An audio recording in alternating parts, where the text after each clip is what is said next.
Hello dear student, I hope आप सब बहुत अच्छे होंगे। आज हम क्लास 7th का पॉलिटिकल साइंस का 3rd चैप्टर देखेंगे जिसका नाम है राज्य शासन कैसे काम करती है।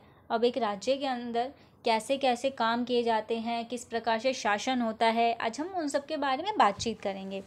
ठीक है, तो आइए शुरू करते हैं। तो सबसे पहले हमें ये जानना होगा कि राज्य शासन है क्या। आखिर राज्य के अंदर शासन किसके लिए होता है, कैसे होता है, कौन करता है, इसका मतलब भी तो जानना जरूरी है। तो सबसे पहले राज्य का शासन जानते हैं। राज्य शासन का मतलब होता है कि सरकार राज्य के नागरिकों के लिए काम करती है और उनके जीवन को बेहतर बनाने के लिए कदम उठाती है। इसमें सरकार के विभिन्न अंग और उनकी जिम्मेदारियां शामिल होती हैं।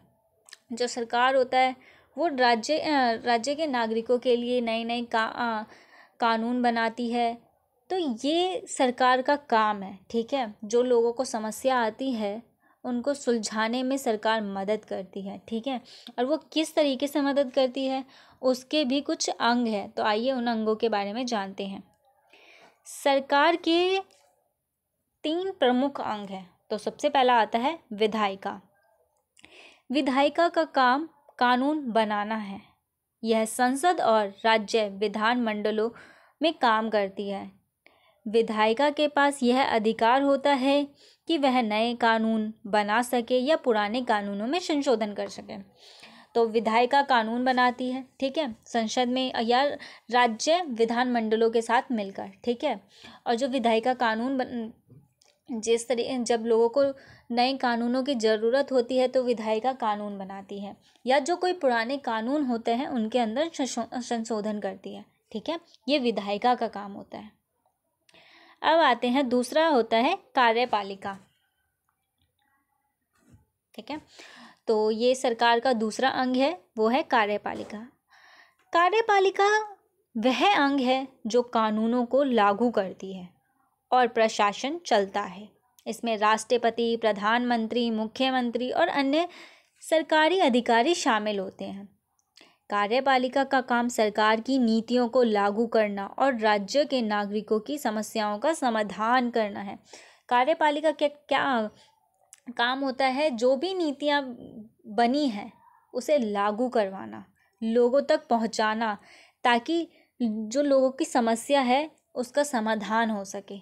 ठीक है, तो ये कार्यपालिका का काम होता है। अब आते हैं न्यायपालिका। अब न्यायपालिका का क्या काम होता है, अब ये भी जान लेते हैं। न्यायपालिका का काम यह सुनिश्चित करता है कि कानून का पालन सही तरीके से हो रहा है। यह अदालतों के माध्यम से न्याय प्रदान करती है।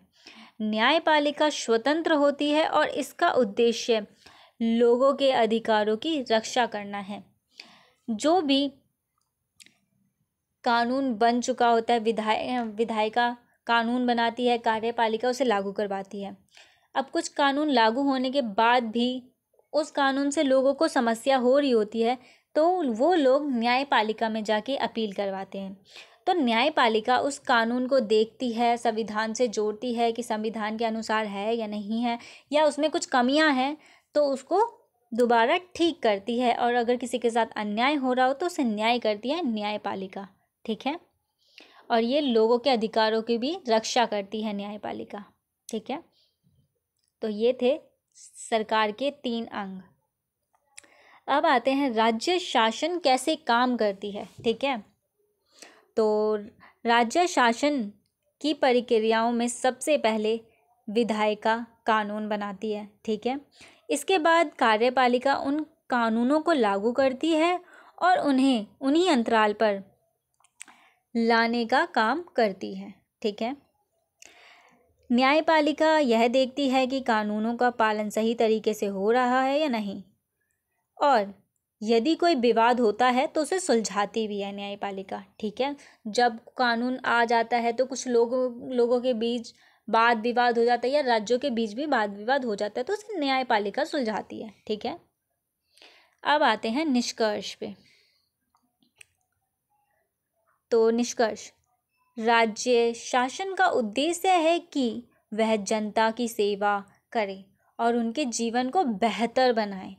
इसके लिए विधायिका, कार्यपालिका और न्यायपालिका मिलकर काम करती है। ठीक है, इन तीनों अंगों के बीच संतुलन बना रहे और इनके कार्यों की निगरानी बहुत ज़रूरी है ताकि राज्यों में सुशासन हो सके।